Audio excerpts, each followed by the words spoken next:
पास आओ, यीशु को अपनाओ, यीशु देगा शांति। यीशु के पास आओ, यीशु को अपनाओ, यीशु देगा जीवन। संत लूकस के अनुसार आज का पवित्र सुसमाचार अध्याय 15 पद संख्या 1 से 3 और 11 से 32 तक। ईसा का उपदेश सुनने के लिए नाकेदार और पापी उनके पास आया करते थे। फरीसी और शास्त्री यह कहते हुए गुनगुनाते थे, यह मनुष्य पापियों का स्वागत करता है और उनके साथ खाता पीता है। इस पर ईसा ने उनको यह दृष्टांत सुनाया। ईसा ने कहा, किसी मनुष्य के 2 पुत्र थे। छोटे ने अपने पिता से कहा, पिताजी, संपत्ति का जो भाग मेरा है मुझे दे दीजिए। और पिता ने उनमें अपनी संपत्ति बांट दी। थोड़े ही दिनों बाद छोटा बेटा अपनी समस्त संपत्ति एकत्र कर किसी दूर देश चला गया और वहाँ उसने भोग विलास में अपनी संपत्ति उड़ा दी। जब वह सब कुछ खर्च कर चुका तो उस देश में भारी अकाल पड़ा और उसकी हालत तंग हो गई। इसीलिए वह उस देश के एक निवासी का नौकर बन गया, जिसने उसे अपने खेतों में सूअर चराने भेजा। जो फलियां सूअर खाते थे उन्हीं से वह अपना पेट भरना चाहता था, लेकिन कोई उसे उनमें से कुछ नहीं देता था। तब वह होश में आया और यह सोचता रहा, मेरे पिता के घर कितने ही मजदूरों को जरूरत से ज़्यादा रोटी मिलती है और मैं यहाँ भूखों मर रहा हूँ। मैं उठकर अपने पिता के पास जाऊँगा और उनसे कहूँगा, पिताजी, मैंने स्वर्ग के विरोध और आपके प्रति पाप किया है। मैं आपका पुत्र कहलाने योग्य नहीं रहा। मुझे अपने मजदूरों में से एक जैसा रख लीजिए।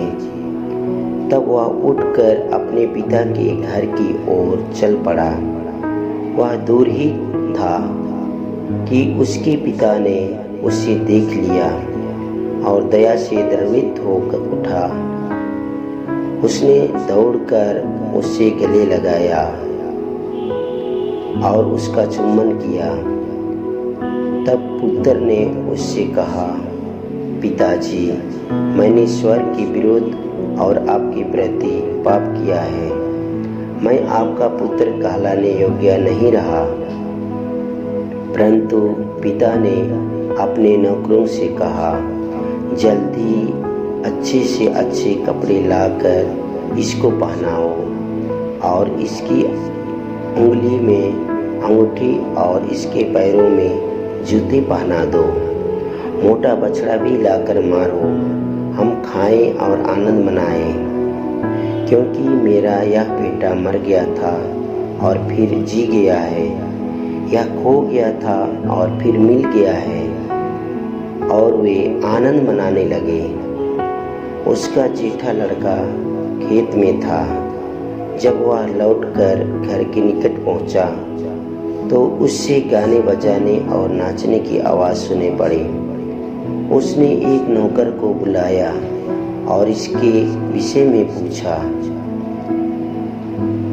इसने कहा, आपका भाई आया है और आपके पिता ने मोटा बछड़ा मारा है, क्योंकि उन्होंने उससे भला चंगा वापस पाया है।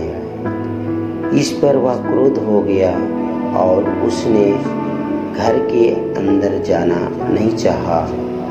तब उसका पिता उससे मनाने के लिए बाहर आया, परंतु उसने अपने पिता को उत्तर दिया, देखिए, मैं इतने वर्षों से आपकी सेवा करता आया हूँ। मैंने कभी आपकी आज्ञा का उल्लंघन नहीं किया, फिर भी आपने कभी मुझे बकरी का बच्चा तक नहीं दिया ताकि मैं अपने मित्रों के साथ आनंद मनाऊं। पर जैसे ही आपका यह बेटा आया जिसने वेश्याओं के पीछे आपकी संपत्ति उड़ा दी है, आपने उसके लिए मोटा बछड़ा मार डाला है। इस पर पिता ने उससे कहा, बेटा तुम तो सदा मेरे साथ रहते हो और जो कुछ मेरा है वह तुम्हारा है, परंतु आनंद मनाना और उल्लासित होना उचित ही था, क्योंकि तुम्हारा यह भाई मर गया था और फिर जी गया है, या खो गया था और मिल गया है। या प्रभु का सुसमाचार है।